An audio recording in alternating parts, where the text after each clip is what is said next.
Beliau akan datang ke KPK menjelaskan. Berarti sekarang sudah mulai Bang Silvester mendorong agar Kaisang datang ke KPK itu kan? Iya, kan di forum ini kan saya mau mengatakan, di forum ini ya kan, tapi itu kan tergantung dari beliau sendiri. Ya jadi kan? jangan salahkan masyarakat. Ketika ada kata, yang menyalahkan. Sebentar Bang, ketika ada kata-kata tergantung Mas Kaisang, kalau kata-kata tergantung kan berarti bisa datang, bisa tidak.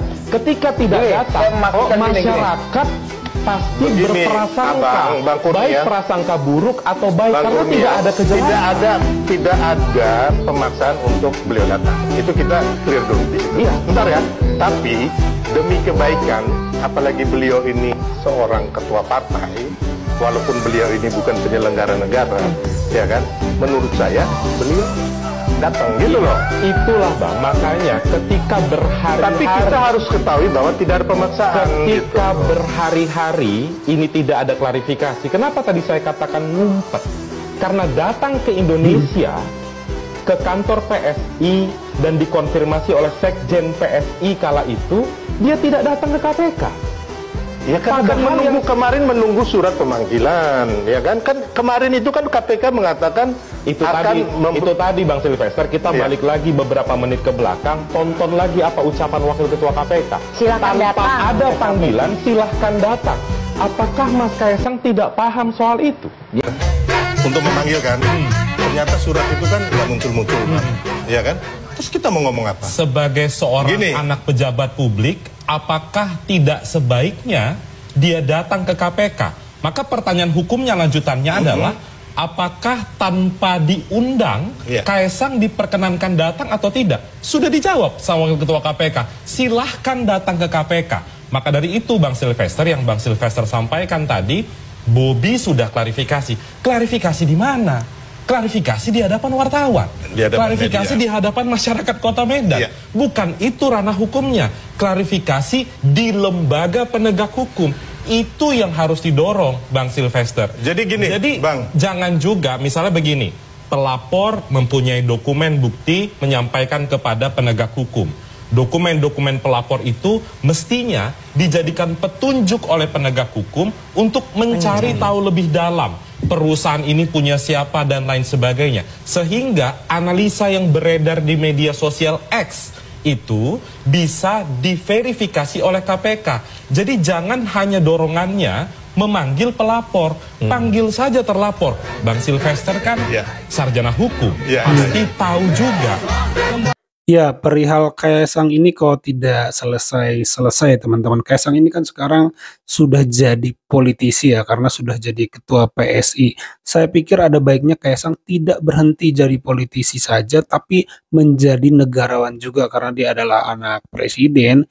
Jadi tidak ada salahnya dia menjelaskan ya teman-teman, karena publik sih yang berpolemik jadinya, yang jadi ributnya ya teman-teman. Dia bisa meredakan situasi itu kalau dia mampu atau mau memberikan penjelasan ya teman-teman, agar semuanya menjadi terang benderang. Itu kalau dari saya ya teman-teman.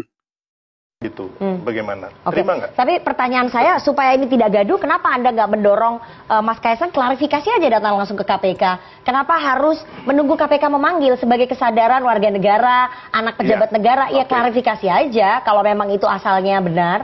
Pastinya akan Mas Kaisang juga klarifikasi seperti yang dilakukan oleh Bang Bobi. Tapi ini publik udah gaduh nih. Kan Bang Bobi udah nih, ya kan mungkin gini loh, orang itu kan punya timing, punya planning, kapan gua harus ngomong ke publik, ya kan, kapan kita juga diam. Dia punya hak loh, ya kan, yang kita juga harus menunggu gitu loh. Oke, Bang Ubed, bahwa Mas Kaisang punya hak untuk menjelaskan ataupun tidak menjelaskan ya ke publik, karena beliau adalah bukan pejabat negara.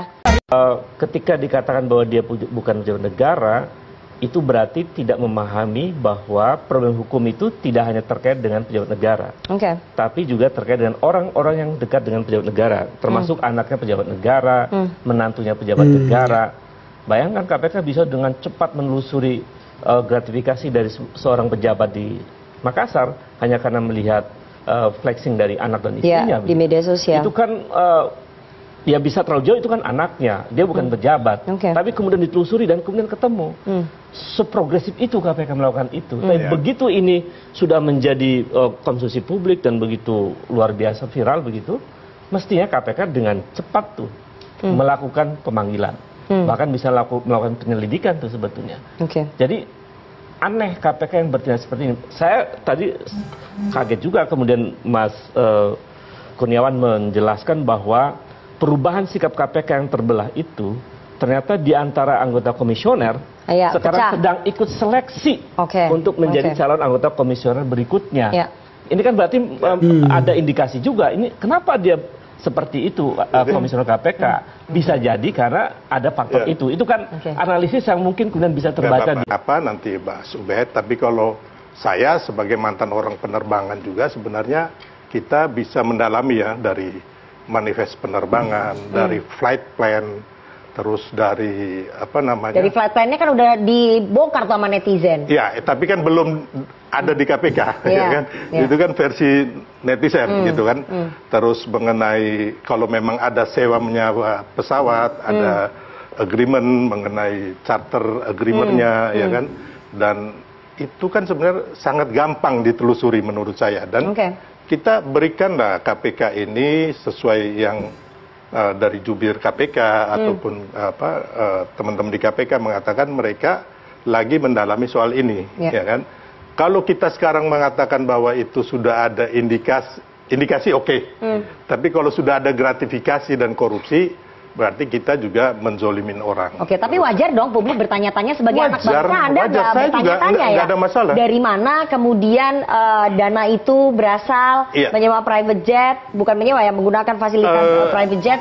Ya anak bangsa Anda nggak bertanya-tanya? Jadi gini, bisa jadi kayak Bang Noel tadi mengatakan bahwa diajak teman, ya kan? Mungkin Bang Noel pernah, saya juga pernah, ya kan? Mungkin saya nggak tahu ini. Tapi kan Anda bukan pejabat negara, bukan anaknya Presiden Republik Indonesia. Itu bukan pejabat negara. Iya, relasi keluarganya itu tadi yang disampaikan oleh kecuali Bang Bobi ya, Bang Bobi itu pejabat negara. Betul. Kalau Mas ada bukan. relasi keluarga itu tadi yang disampaikan oleh Mas silakan itu nanti KPK yang akan menyelidiki benar atau tidaknya. Kalau kita ini kan nggak bisa. Kita bukan tim investigasi gitu loh. Tapi makanya saya bilang tadi, saya menghargai gitu loh apa yang dilakukan Bang Ubed dan teman-teman dari MAKI. Begitu pun teman-teman di masyarakat kita untuk investigasi itu gitu loh. Ya itu ya teman-teman, sampai sekarang masih berpolemik perihal Kaesang yang menaiki jet pribadi ini, tapi Kaesang sendiri belum muncul di publik untuk menjelaskan dan mengklirkan situasi yang ada. Kalau menurut teman-teman bagaimana sikap Kaesang ini? Apakah baik atau tidak? Coba tulis di kolom komentar. Itu saja video kali ini. Terima kasih buat teman-teman yang sudah menyimak sampai selesai. Sampai jumpa di video saya selanjutnya.